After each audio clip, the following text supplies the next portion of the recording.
Welcome to another TERF Talk Down Under. I'm Stassja and this is Ange. Hi, Ange. Hi, Stars. Hi, everyone. So it's been a bit of a quiet week in Australia, but internationally, a lot going on. We've had, I guess the big news was Bette Midler and Macy Gray. Yes. Macy Gray's been forced to retract her comments, though, a little bit. Has she? Yeah, she was on the television, sort of taking back some of the things that she said, even though she didn't say anything terrible, apologising for the upset that she caused. So a bit disappointing. It's not going to make any difference. Yeah. Yeah, exactly. It won't make any difference. This is such an unforgiving movement. Yeah. She would have been better off sales-wise for doubling down, and women would have, like we saw with J.K. Rowling's Harry Potter books, her sales actually went up when all this stuff broke. The same effect would have happened for Macy, but she's probably been pressured by managers or something like that. So, look, she made a good tweet backing herself up. She said, "I wasn't defining trans women, just women, because I know what it means to be one. I don't know what it means to be a trans woman, and never said I did. But that goes both ways." And that was my sentiment in the very beginning of all this, when I first, peaked trans, was along the lines of, but women and trans women have completely different experiences in life. How can you possibly say they're the same thing? That's ridiculous. Yeah. But Bette Midler, though, I thought that was pretty funny. Look, this is my guess as to what happened there. She read that New York Times article, which was, what was it? The extreme left and the extreme right both think that women don't matter. It was a good article, and I think that was unusual for the New York Times. I think usually they're pretty woke. Not that I read the New York Times or anything. So Bette Midler's read that, and then she's made this tweet. Not really, I don't think she really understood what she was stumbling into there. But just had, this really reasonable, common sense response to what she'd just read. And bang, she got slammed. Well, she's a Democrat, so she's not allowed to criticize her own government. Obviously she's heard Biden and everyone calling us uterus havers and things like that, and she's offended by it. She has a right to say so. She doesn't have to hand in her Democrat card because she's criticizing the government that she voted for. That's her freedom of speech. She's allowed to do that. Yeah. But fascinating. Yeah. Who's going to do it here in Australia? What, like aside from fucking Kyle Sandilands? This is it. Where do we know there are people that are in the public eye, politicians, journalists? We know some of the most respected journalists in this country are empathetic to our views. They don't have to agree with everything, but they're empathetic to them. Why aren't they allowing us to speak up for ourselves? Why aren't they saying, well, look, let's listen to the TERF side of the story? Yeah, well, speaking of, Wendy Toohey at The Age, we thought she was on side. She'd done at least a couple of articles that were sort of gender critical. And then this week she's come out with this bullshit piece about a trans man that gave birth and got discriminated against because the people at the hospital didn't think that he was the mother of the child. And it was just vomitous. It's disappointing. It's very, very disappointing to see either these, women who've lived these full lives, women, middle-aged women, either they're taking their brain out of their head and putting it on a shelf somewhere, or they're actively, participating in a lie that harms other women. Now, all of our careers in some way or not depend on this. Some of us are fortunate that we're self-employed and we don't have a boss standing above us telling us that we're going to, that's threatening to take our jobs away. But there comes a time where, if you're working under such conditions, there's a time where you've got to stand up and say, no, I'm not working like this anymore. You know, you've got to stand up for your intuition and your integrity. And, you know, saying, oh, but I might lose my job. If you're a talented journalist and you have skills, you can still make an income from your work, not working for a major news agency. If you're a journalist at the ABC and you're like, oh, I'm worried about my contract, there'll be work for, you know, in other news agencies for you if you're a good enough journalist. So stop bowing to this harmful ideology. Just stop it. Well, yeah, look, it was really disappointing. I'm really curious to know what went on behind the scenes, whether she was, you know, sort of manipulated into writing that, or whether she did it of her own accord. But it was just crap. And you know, the thing about these freaking trans men who get pregnant, in the article, this woman, the trans man, is complaining about how people at the hospital thought that her partner, who's a woman, was the mother, not the trans man. And so, you know, it's just this, you can't win with these people. You want so desperately to pass as a man, and then when people treat you as a man, you complain that it's discrimination. It's insane. It is insane. And just running that piece just like supports the whole insanity of it. It's really disappointing, Wendy. The other disappointing thing was that our friend Jasmine Sussex, you know, the one that was ejected from the Australian Breastfeeding Association for standing up against this women are raising language and against biological males being encouraged to feed, you know, babies an unknown substance. Our friend Jasmine was interviewed by Wendy for an article in The Age, and that article was scrapped after seeing Jasmine appeared on this program and a couple of others. Not only that, they sent a bloody photography crew out to get photos of Jasmine and then just completely deleted her from the article. That's just awful. That's just awful. And she has a legitimate story to tell. It's not transphobic to do what Jasmine did, to stand up against female erasing language. Like this is the thing. Everything gets called transphobic now. If people were genuinely transphobic and abusive, fair enough. But saying, you know, woman, breastfeeding, you know, like things like that has become an offence. It's ludicrous. It really is. But there's been good news this week, but it's also good and bad. Sal Grover. Yeah, so Roxy fucking Tickle has withdrawn the complaints against her, which is great for Sal, especially she's due to give birth any day now to her first child. But yeah, it means that there is now this question mark still hanging over whether or not women are allowed to exclude on the basis of sex. We need a test case on it. Yeah. Something funny in the comments last week on last week's episode. I don't know if it was done on purpose, but someone called Roxy Tickle Roxy Tackle. And I just thought we should start calling him Roxy Tackle because he was born tackle. Well, he reckons he's had full reassignment, but I doubt it. But anyway. Yeah. Ugh. So look, good news for Sal, and we wish her the best. Yes.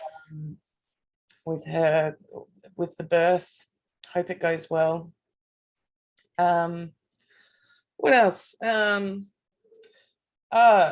Remember months ago that Senator Antic, he asked all these different government departments what definition of woman they use, and the Department of Health, the head of Department of Health, like shit himself and was unable to answer the question. Yeah. Well, they've finally come back with a response. Oh no. I'll read it out. Tell me if you get bored. The Department of Health does not adopt a single definition.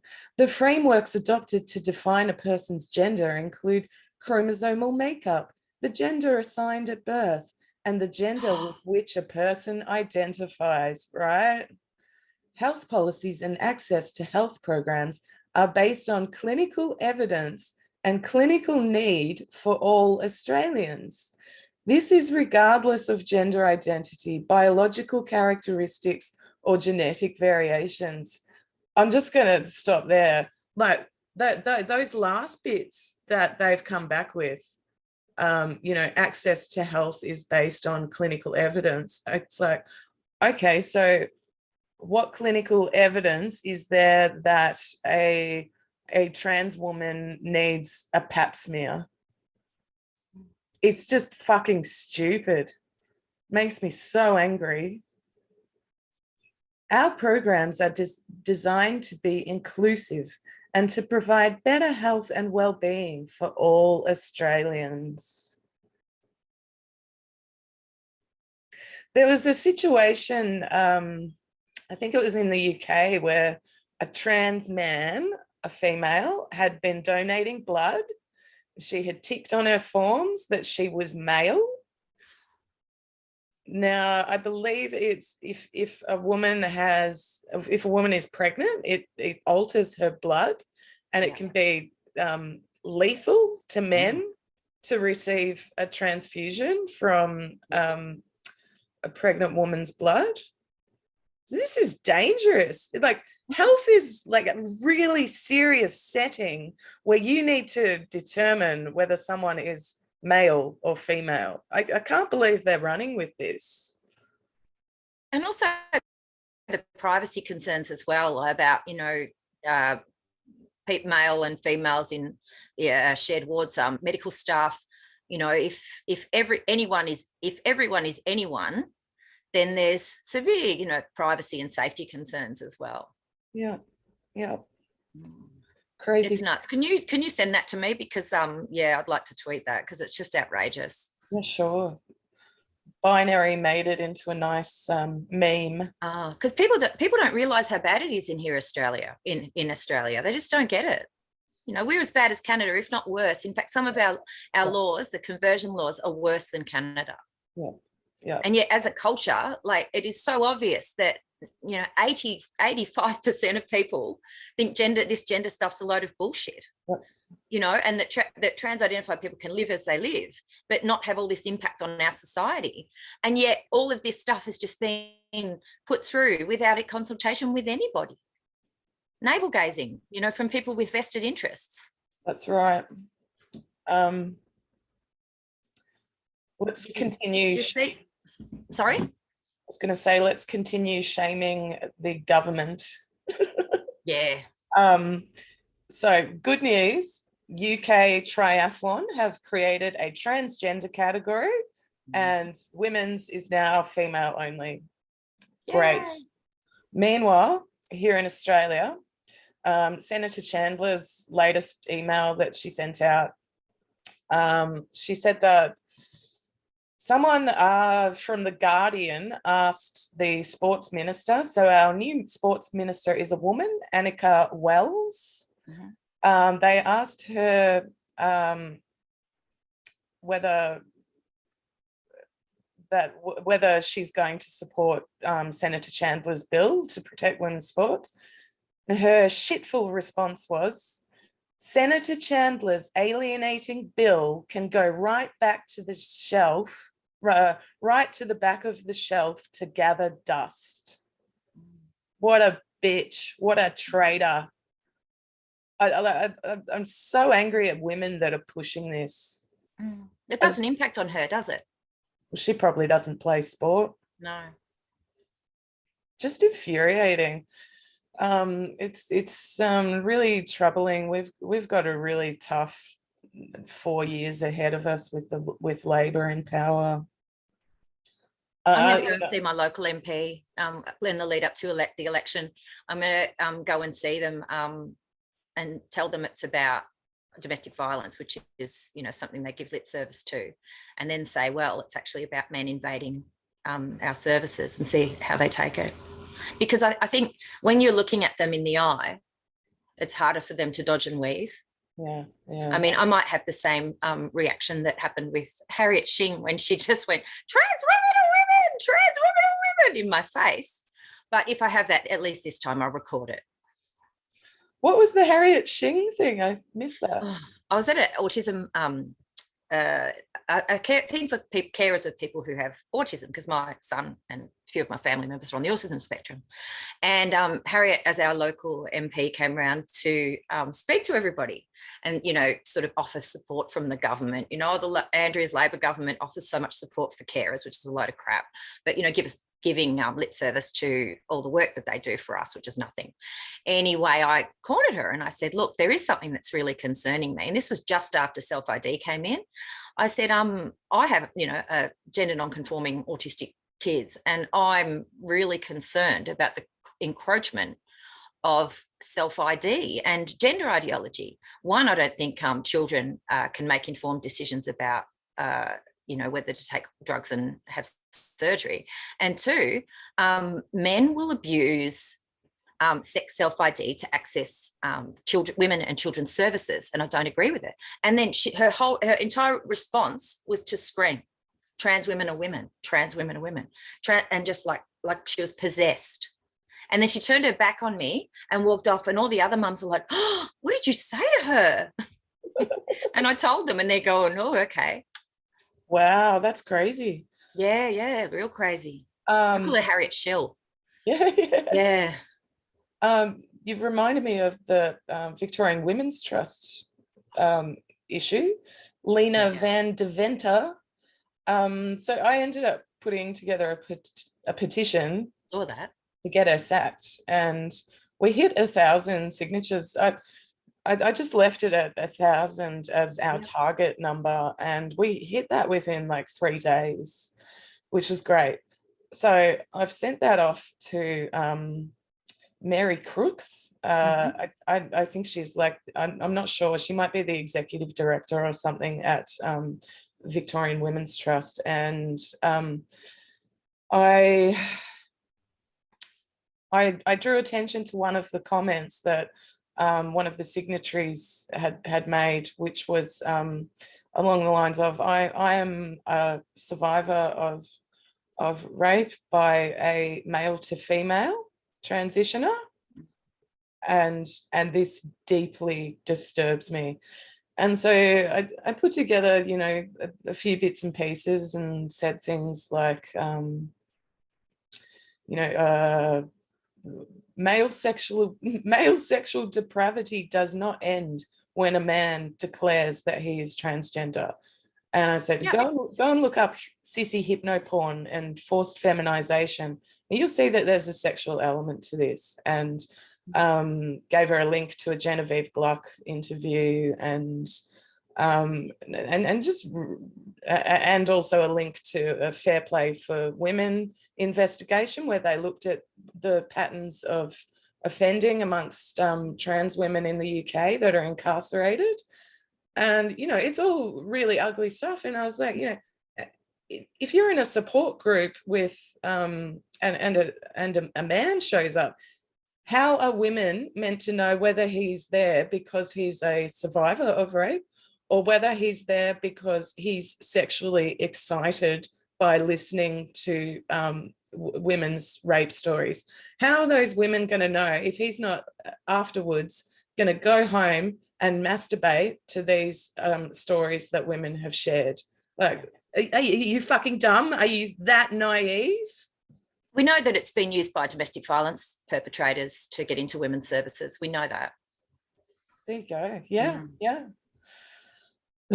So we'll see what happened. I just sent that off yesterday. I haven't received a response. Hey, did you see that 4th of July shooter was, he was dressed as a woman, apparently, as he was trying to escape from what he'd done. Like, he was trying to leave the scene of the shooting. He was dressed in female clothing and blended in with the crowd, apparently. But then some other pictures surfaced on the internet that were verified of him with the pink and blue trans hair and with ponytails in his hair. And yeah, it's interesting that there was an article, I think it was Associated Press, put out an article, but they accidentally left the editor's byline on it. And it said something about, I can't remember the wording exactly, but it was like, oh, we won't, go with this part of the story or something like that. Oh. So they wanted to sort of leave off the fact that he was maybe trans identifying. And I've increasingly noticed that in the last few months, that now, because of there's a real push to not associate men who commit crimes, even if they're wearing if they identify with trans, as actual transgender people, because it makes trans women look bad. Yeah. So now we're being gaslighted on another level where trans identifying people aren't being identified by the media. They're just being put down to being men. Yeah. And yet the opposite happens. If they you're frozen now. do something good. You're sorry, you broke. I did, sorry. Internet's freezing. It's just breaking up a little. Oh, that's weird. Back now.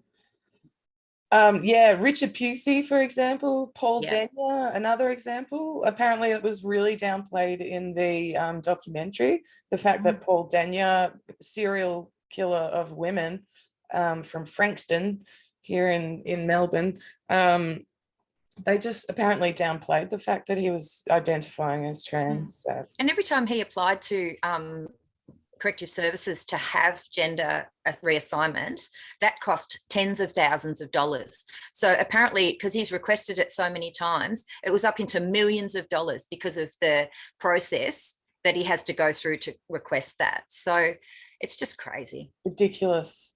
All right, our guest has arrived, so I'm going to bring her in. We are fortunate today to have the wonderful citizen journalist, I don't know what you'd call her, Edie Wyatt, joining us. So she writes quite frequently for the Spectator here in Australia, generally on the transgender issues.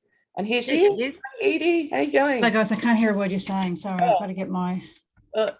get that happening. I'll sing a little song maybe. Oh, there it is. Look at that. I can hear. I know good guests would get all their audio sorted out before the meeting. It's all right. It happens every time. The hosts don't do it either. No, I'm a little bit naughty.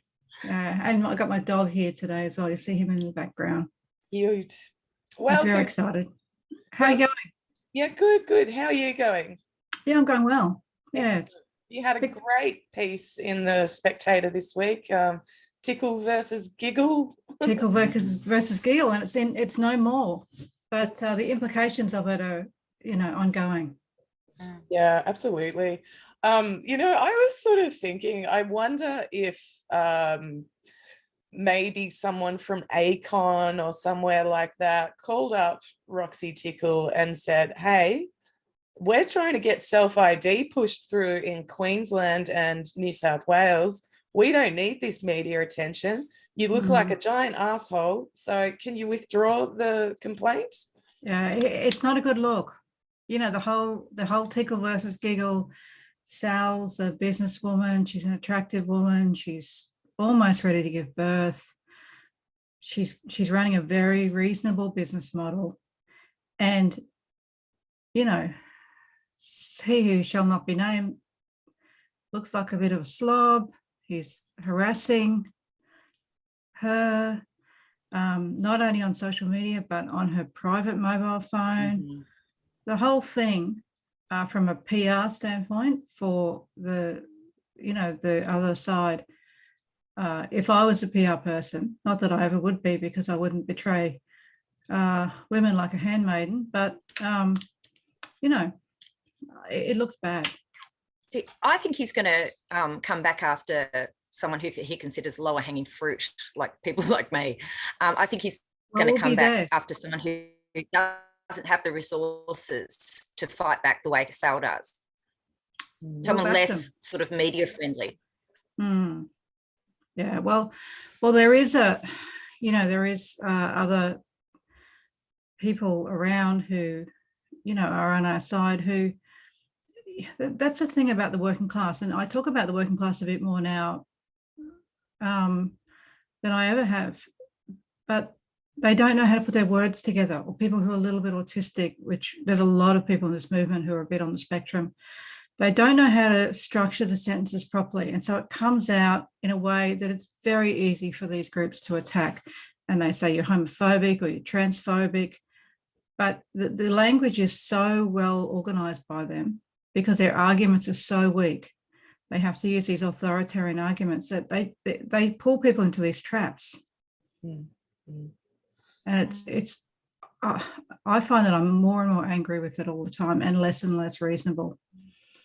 I see the woman that was fined in the UK for transphobic tweets. She was like a single mum, you know, on a low income. You know, that if she was charged, that had a potential to affect her employment. Like, yeah, you know, it was someone who didn't have the resources of you know, so people like Maya or Alison Bailey or people like that. And they're increasingly targeting everyday women to send a message to them, yes, to speak up. Mm-hmm. It's getting out of control, and you have to be more specific because so many women in the UK have been hauled through processes. We've just had the win, of course, you've probably already talked about that in the UK. No, we haven't actually. My Forstatter. Yeah, May 1, everyone. Yes. Well, that's a big win because that says to corporations, if you take the advice of Stonewall, you are open to this, because we've tried to be reasonable. We've tried to pour out our hearts to these people and say, look, we need these things for ourselves, for our bodies. And this week, and that's why I say I'm increasingly less patient, because I did lose my cool this week and I was going to delete the tweets and I thought, no, I'm not going to. This woman was pouring out her heart about having, you might have seen it, a miscarriage in a public toilet, and how the women helped her. And she's had ongoing issues with very heavy bleeding over the years due to whatever reason. So she's revealing, she's trying to tell a story about the female body, that it's subject to these vulnerabilities. And we've fought for this right to have these spaces, and we want to keep that. And they're taking that away from us. And this woman replied, oh, well, we just need to make men more aware of what's happening to our bodies. And I basically said, fuck off. You know, that's all. I'm supposed to be a nice Christian woman, which obviously I'm not, but I can't sit there and say, oh, look, no, you don't understand. These are our, you know, this is a history of how we've won the right to have our own public facilities. This is the way our bodies function. I just thought, I'm done with it now. These people. There was an article released this week about how menstruation actually impacts on young athletes playing sport. And that bloody misogynist gronk Peter Fitzsimons goes, oh, that never occurred to me. Seriously. But even things down to, you know, there's the external things like white uniforms, short skirts, things like that. But then there's also the hormonal and the actual physical realities of menopause every month affecting, you know, your performance. It's right. Fact. Yeah. And they're things that aren't put into consideration when we're talking about having men in our spaces, in our sports. So yeah, well, sorry. So how did you get into this, Edie? Did you have a peak trans moment? Well, because I'm a Christian, because I've got a degree in political and cultural theory, like an old-fashioned degree, where they actually taught us about the principles of liberalism, and I'm old-fashioned left-wing. So I grew up in a household with working-class left, which is very different to the middle-class left. So my parents grew up during the war, and they were very aware of authoritarianism. And they used to talk about the signs of authoritarianism. My mother used to say that, and because Joe was head of Queensland at the time, he was very authoritarian. And she would say they take the universities first. This is how they do it. And she would explain how authoritarian regimes take hold, and that those things are not good for women. They're not good for the worker, and they're not good for women. Because to establish an authoritarian regime, you first need to get an oligarchy. Because to make, you know, you know, so then I had all this going in my head. And when I saw them attack the church, I thought, well, you know, because my mother used to say they'll attack the church, even though she was an atheist. I stopped voting Labor. And then I started to look at the right and read about liberalism. I thought I was walking into liberalism, but the right just didn't fit with me. And they're no advocates for women either, really. I mean, I vote for them, but I'm not a conservative.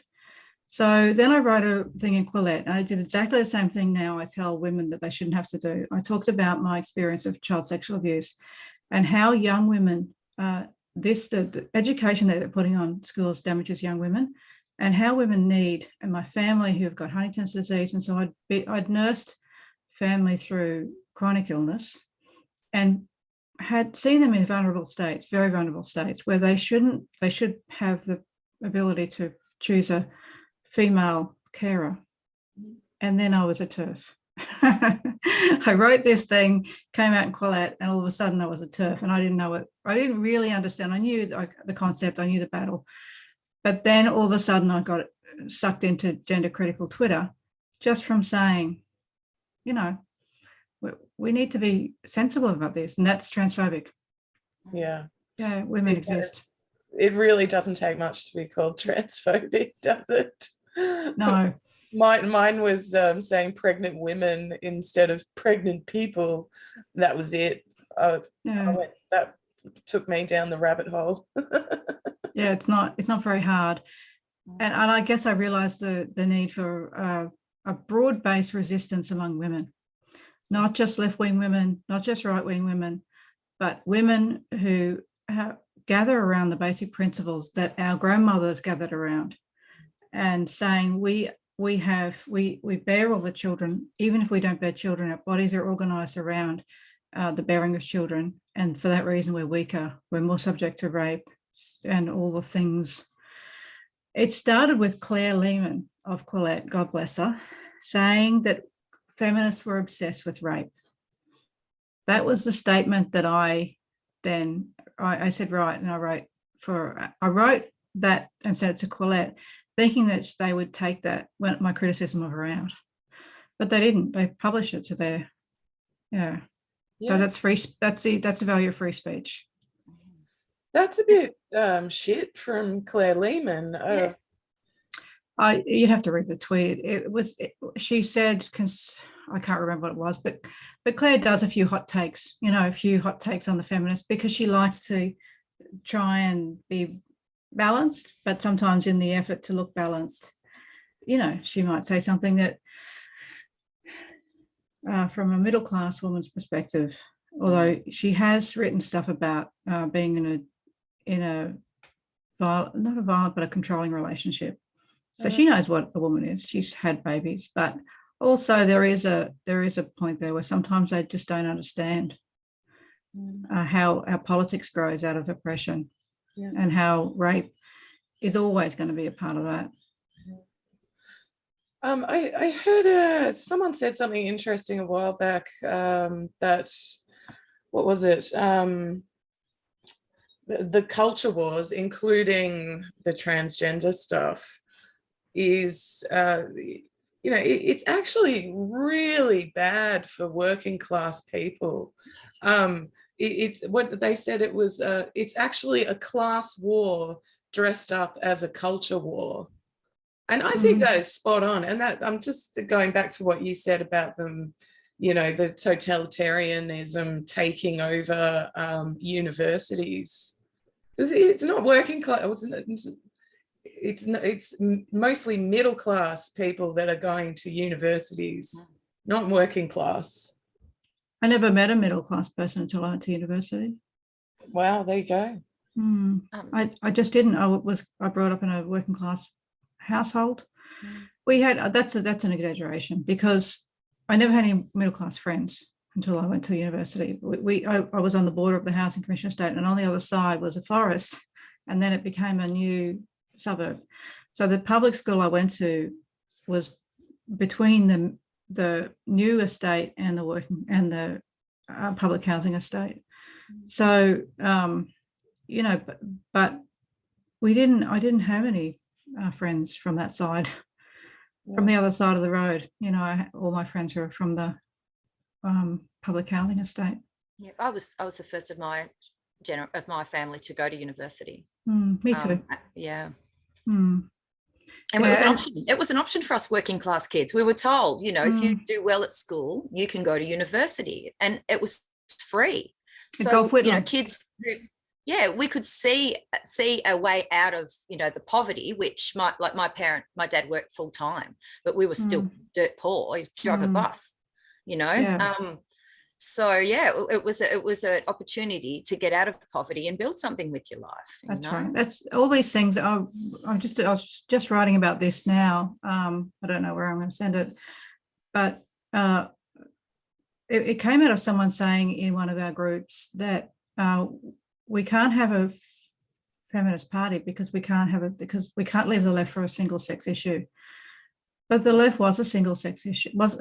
We can't for a single issue party. The left was a single issue party. The left grew out of the protection of the worker, mostly men, almost exclusively men, the protection of the vulnerability of working men to a capitalist market when all they had to sell was their labour. Mm-hmm. That people don't understand that principle, and out of that principle grew education, because once they got a decent day's work for a decent day's pay, their kids were born into a system where they were workers, which was the reality of our families before Whitlam. And when I went to the right, I had people arguing with me about this. They said, well, you can get scholarships. So you want only the smart working class. You don't want the average working class working in government jobs or anything. You want them all reserved for the middle class. And so you only want the smart working class, which I wasn't. I was never going to get a scholarship because I was homeless too by the time I was 18. Most of the politicians are lawyers. You know, they've all gone to university and studied law. Now, that requires a tremendous amount of privilege, even back in our day. That's right. To maintain your lifestyle, you know, usually they'd have to be able to live at home and things like that. You know, I was out of home for the first time at 16. They were like, they just don't get it. They don't get average people anymore. And the unions have sold themselves out. Yeah, they're captured. Yeah. Oh, horrendously. This is an authoritarian movement. It's not to do with women. It's across the board. I've concentrated on women because I didn't mean to, but once you get, and I got a criticism from a left-wing feminist who said, once you TERFs get into this, you never talk about anything else. That was the first fair criticism I'd heard from them. And some of that is true, because once you see that they're sterilising kids for gender nonconformity, once you see that they're taking all our facilities and that disproportionately affects poor women, working class women, once you see that they're including men into prisons, where can you go? You know, I'll die. Once you say, okay, I'm going to die on this hill, you know, I can talk about other things. I could talk about the economy. You know, I studied economics just like the next person who did an arts degree. But until women have their rights back, I don't know how I can talk about anything else. You're a talented writer, so Stassja. But Edie, how would you recommend other women get involved? Twitter's been great for me, but I'm a friend of mine said, a Christian friend who's much nicer than me, she said, you're suited for Twitter. And I think that's right. I'm aggressive. I haven't been able to suppress that. 30 years of Christianity hasn't taken that out of me. I'm opinionated. I'm bossy, you know, so Twitter suits me. But get on some sort of social media and listen to people. I listened to everyone. When I started this, I listened to one of the things that got me into this. I listened to the men's rights activists. And it made me sick to listen to some of their arguments, but I wanted to hear the structure of what they were saying. I listened to Milo Yiannopoulos. I listened to all those guys. And as soon as I came into gender critical Twitter and I heard the trans activist arguments, I thought, hang on, that sounds familiar. And one of my good mates now, one of the gay guys, the famous gays on gender critical Twitter, said to me, the difference between an MRA and a TRA there's a fine line between an MRA and a TRA, and it's drawn with an eyebrow pencil. And that convinced me. So listen to people, follow Black feminists, women, our side of feminists, radical feminists. I'm not a radical feminist. I don't agree with them a lot of stuff, but follow them, listen to them, and then start writing for smaller publications, and read. You have to read everything and then start submitting things. I submitted to the Spectator years ago to Rowan Dean originally, and I didn't get any reply. And then I wrote to Christian Kerr. He has since died. But I said, you have to get on this issue because it's upcoming. It will be front and center very soon. And he agreed with me. Was Christian Kerr, was he at the Spectator? Yeah, he was the editor of the online version. Right. Yeah, and you have to be willing to write for free, I'm afraid. Yeah, to start with, it's not a road to riches, I'm afraid. And listen to people, get to know them. I've got to know a lot of different people in the world and talk to them, ask them questions. Helen Joyce, I've talked to a little bit, and people will help you, that they will point you in the direction that you need to go. Yeah. And you started up your own YouTube channel a while back. I did. I haven't worked on it much, but yeah, I've interviewed a few people, almost exclusively UK gays. I don't know why. Yeah, I like the format. I like the long form interviews. I sometimes think even here on TERF Talk, we've only got half an hour, and it's a really short amount of time to try and get through everything. But yeah. You have to pick your format. I mean, I just can't. I haven't got the concentration span to and the discipline to go through the issues. And I love to talk to people. I've always loved, every time I've traveled, my favorite part of travel is talking to people. I love to hear what people think. I love to hear how their brain works, how they came to different conclusions. Yeah. Did you, just curious, did you follow the Jordan Peterson dramas this week? I saw a little bit. He's been cancelled again he's actually been chucked off Twitter, and he's joined the Daily Wire as well. Yeah. Which I don't know. What's the story? He referred to Ellen Page as Ellen Page, rather than Elliot. Elliot, dead naming. Yeah, and they've suspended his account. They've demanded that he delete the tweet, and he's made this short. He wrote an article, and I think he just read the article out as part of this video, and said he would rather die than delete his tweet. Yeah. But I think it's a win for us, I think, and he's got a huge following, like massive following. A lot of men. Hey. A lot of men follow him. Yeah. And he's done good for those men. I don't agree with Jordan Peterson on everything, particularly on women's issues and feminism. And I don't think he's got a big brain, but I don't think he understands Foucault. I don't think he really understands, and I don't think James Lindsay or any of those guys really have got a grip on those underlying social theories. But I think he's got a good heart, Jordan Peterson. I think he genuinely. I think young men do need to be encouraged. I think he's right about that. I'm not a single. I might be single issue in the sense that I'm working on feminist issues, but I'm not blind to the fact that men have huge suicide rates and they struggle in life and suffer in life the same way that, not in exactly the same way as women do, but they do suffer. Yeah.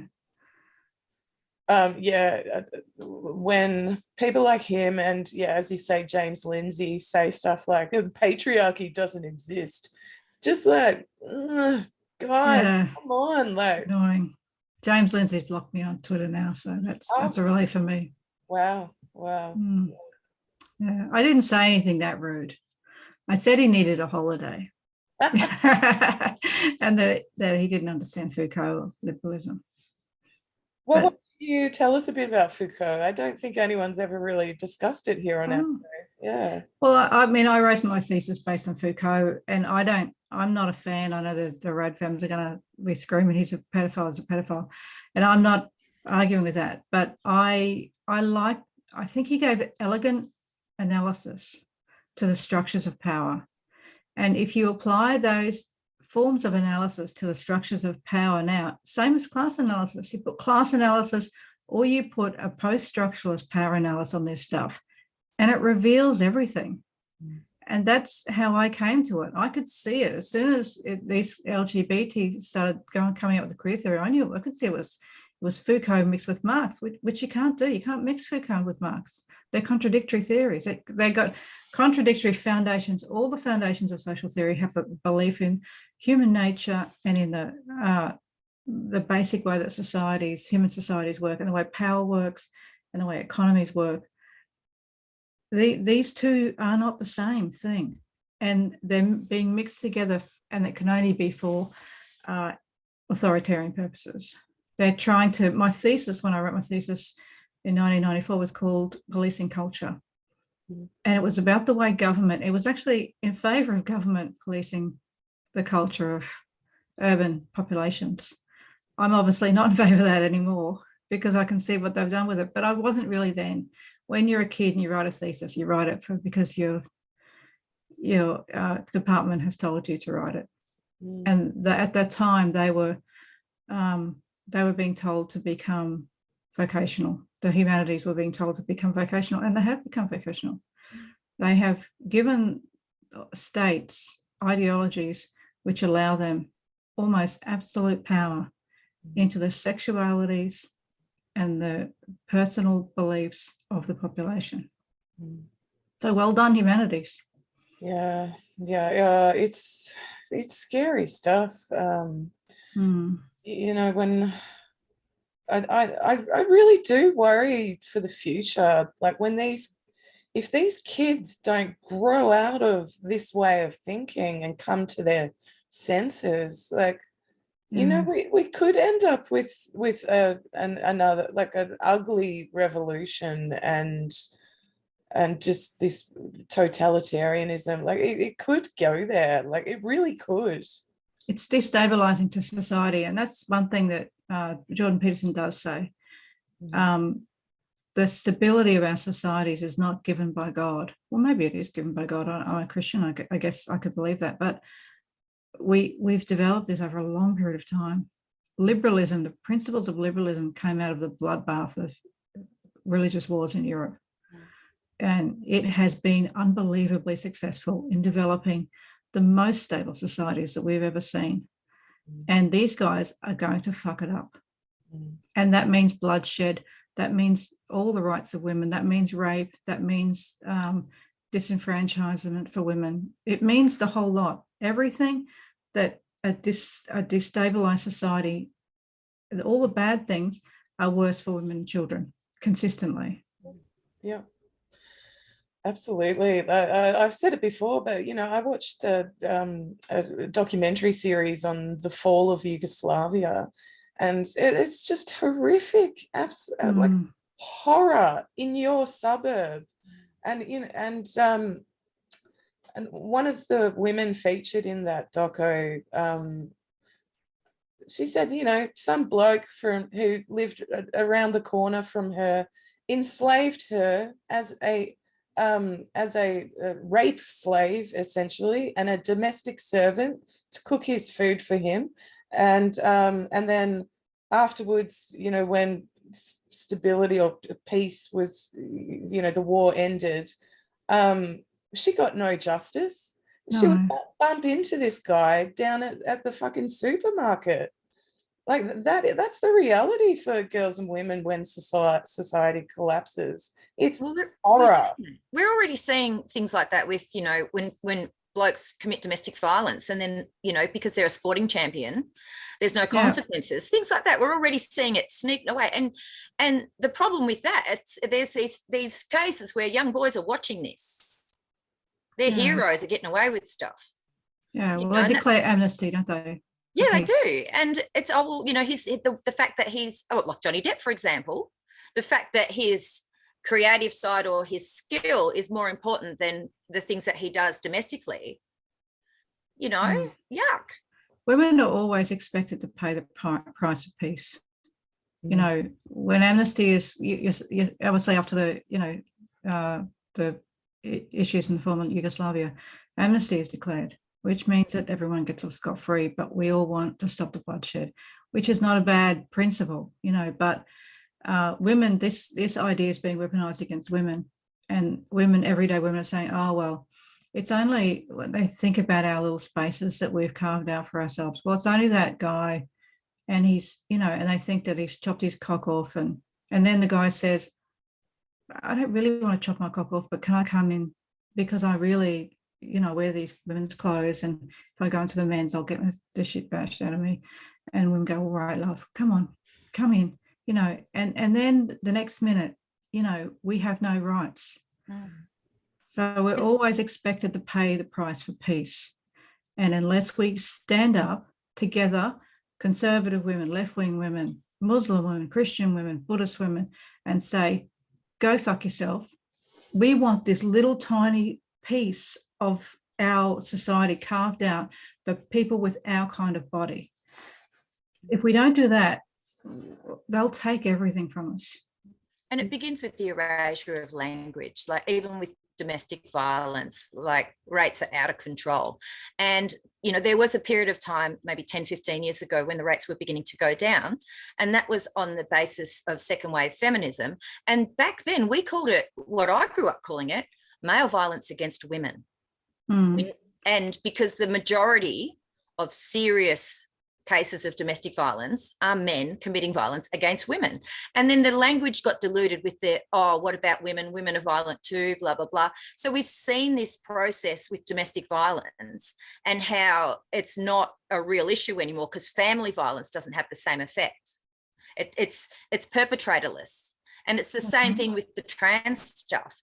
You know, you take away women's ability to use language about themselves, then they cease to exist. It's not happening. That's right. Well, that ruling in Tasmania where Jessica, is it Hoyle or Hoyle? Hoyle, yeah. Applied, the answer for that was remarkable. She sent me the documents, and what the commissioner said was it's not legal to discriminate against types of bodies.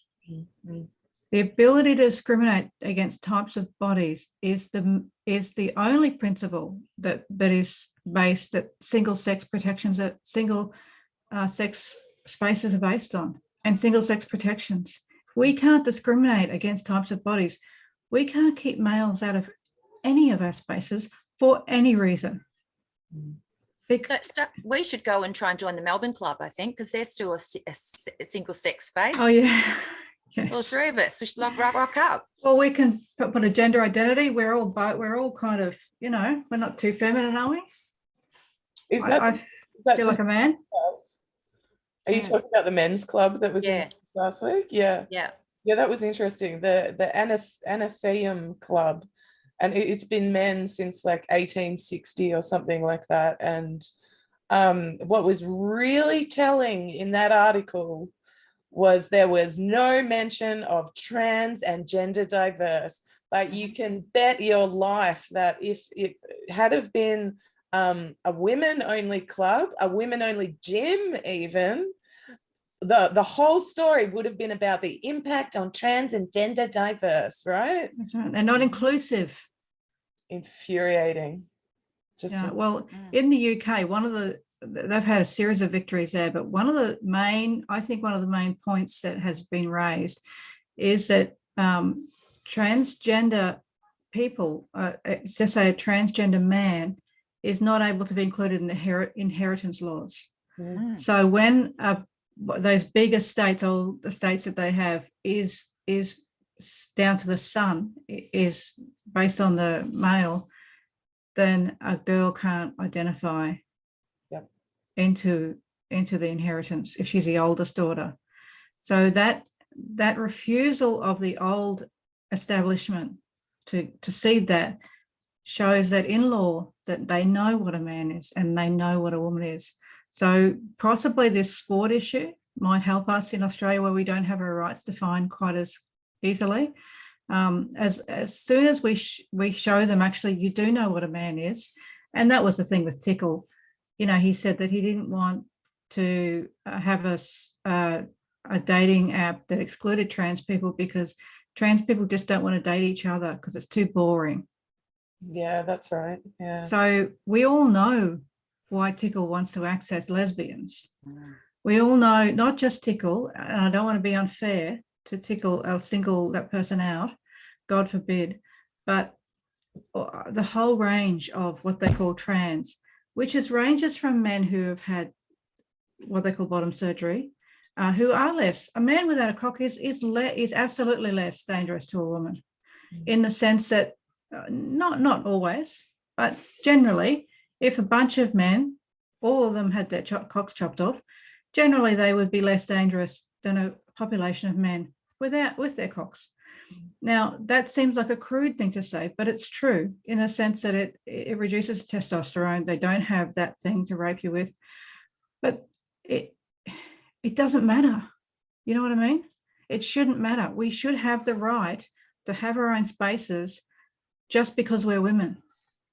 Absolutely. And we all know that they want to access dating because we know that men want access to women. Absolutely. I know. It's just mind-boggling that so many women are going along with this. Like, there's this incredible naivety about them. Like they don't know how depraved men can be sexually. Like, how dumb can you be? What rock are you living under? Well, I think they get caught up in this whole lovers love, where with the gay guys, because all these movements weaponize other people's oppression. All these new big left-wing movements, whether it be race or trans or gay, they institutionalize these organizations, and they say, well, what about the poor gay guys that were getting the shit beaten out of them? Yeah, I know. You know, I lost a gay cousin to suicide and it broke my fucking heart. You know, you don't think that we don't love these people in our lives, lesbian women who've, you know, been in my life forever? You don't think we love them and we want to protect them too? But they make us the enemy of them. And so they divide the population against each other. And that's what got me to, you know, broke my heart. I just nursed my cousin Nikki, and she died, and she was a gay woman, and I loved her all my life. And then they start calling me homophobic, and I thought, you know, I didn't see any people in the nursing home that were LGBTIQ plus. It was me and my brother, you know, and her brother, just as we were as kids, you know. So they divide families, they divide communities.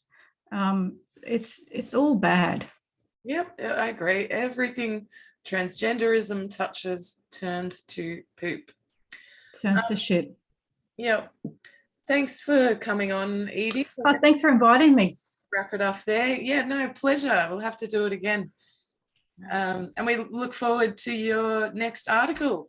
Yes. Oh, yeah, thanks. Yeah. Well, keep your eye out. I don't know what I'm going to talk about next. You know what I'm like. I rave endlessly about whatever comes in my mind. Yeah, we love it. Cheers. Thanks, ladies. All right, look after yourself. See ya. Bye.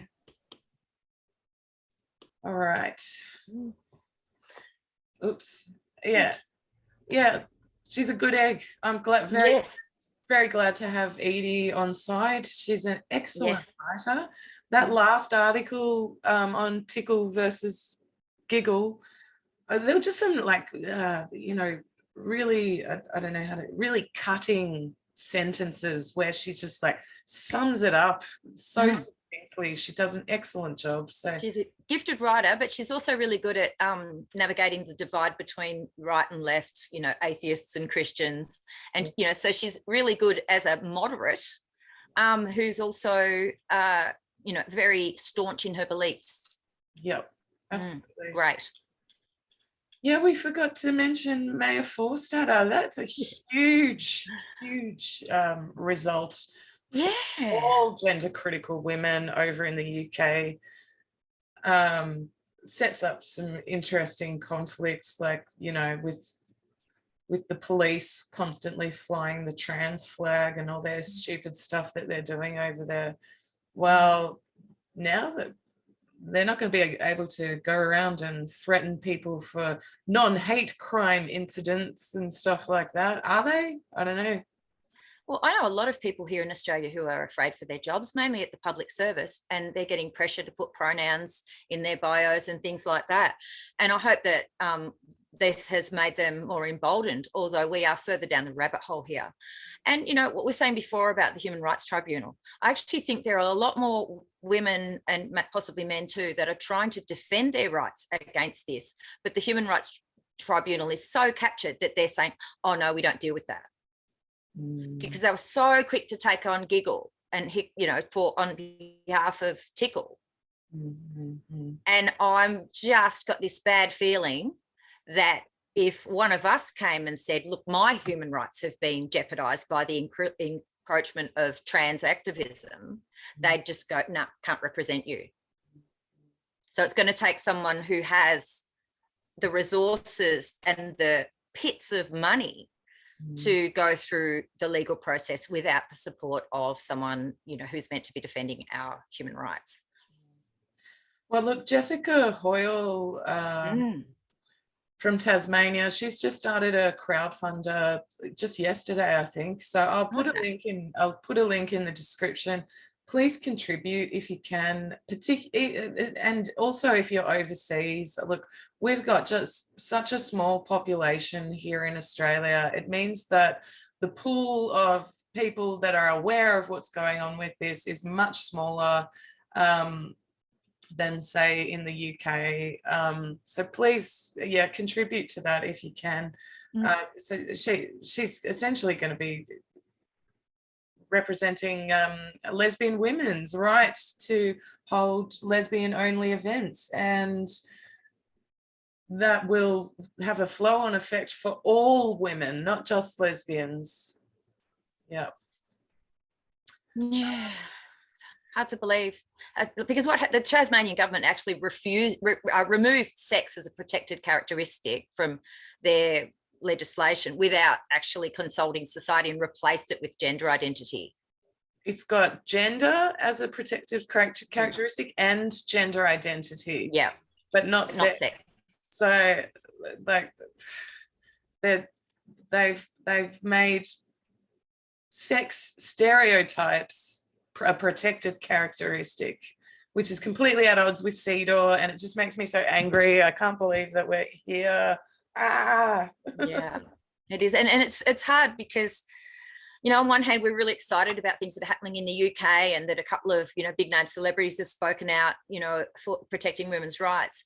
But here in Australia, it's just one tiny step forward and, you know, 10 steps back. And it feels hopeless. And even small things like trying to get more followers on our YouTube channel, just trying to get things out there, you know, because people honestly don't realize, because once you engage with people and say, well, this is what it's like in Australia, or men are actually, we have self-ID and men are actually attending rape crisis services.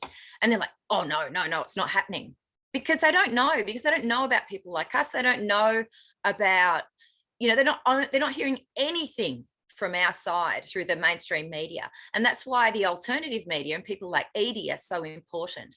And, you know, people have to broaden I mean, normally I would read The Age, for example, and I can't get 2 pages in without cracking the shits because it's got some trans thing on page 3 that's completely hyperbolic and rubbish. Now, I've had to, you know, read something like The Spectator. 5 years ago, I would have gone, oh, I'm not reading that trash. And now I'll actually read it and identify with some of the things in some of the articles, not all of them, obviously. But like Edie's article, I go, yeah, she could be talking about me. She's talking about things that I understand. So, you know, if people are curious and, you know, you broaden what you think, the news sources that you should look through. I mean, obviously don't, you know, go and pick up something, you know, there's things on the right that I would never look at. There's certain organisations that I won't associate with because of their views on other things. But you know, you've got to read as much as you can from all different sources, and truly, I hate to say it, educate yourself about this stuff, because we're not just here spitting bullshit because we're bigots. You know, we research the things that we talk about. And that's what people need to do if they're not sure. If they think, oh, you know, Ange and Stassja, they said they're talking shit. Look it up. I think what Edie said as well, like she even went as far as reading what the men's rights activists had to say. I think that's really important, really. Yeah, I've been arguing with them for years. So yeah. Yeah. All right. Well, look, we better wrap it up. Any final things? Oh, good. I'll just have a quick look at my phone because I did have a big list, but we'll probably run out of time for them. Excuse my glasses. There was an article in the ABC about an intersex prisoner suing for ridicule and cruel and degrading treatment because he was housed in a male prison.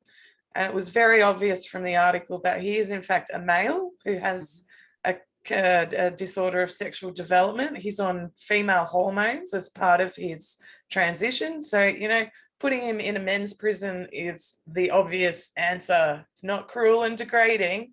It's just that's what prison is like. Anyway. And I bet if they showed a photo with that article, he would look exactly like a man. Yeah. Yeah. There was something I heard yesterday that Tulip, the Jewish transitioner, may be doing a Netflix series. I don't know anything about it. That is amazing. That would be so great. I mean, more people watch Netflix than freaking Channel 10. Yeah. Or the ABC now. Yeah. That would be great. So I hope it happens. Same. And I hope an Australian celebrity steps up and defends us, or a journalist. Yeah. Let someone speak from our side. Yeah. Although Kath Jeeves has got a website coming up, and you know, she's had to hold back for many, many months because of her affiliation with the Liberal Party, and this will be Kath uncensored in her own words. So that might be worth having a look at for some information on women's rights, and particularly the inclusion of males in women's sports. So she'll be sticking that up in the next couple of weeks. Something to keep an eye out for. Looking forward to it. All right. Well, thanks to all our subscribers for watching. If you haven't subscribed, please do. Please like, please share our video, and we'll see you again next week. Thanks, Stars. Thanks, everybody. See ya. Bye.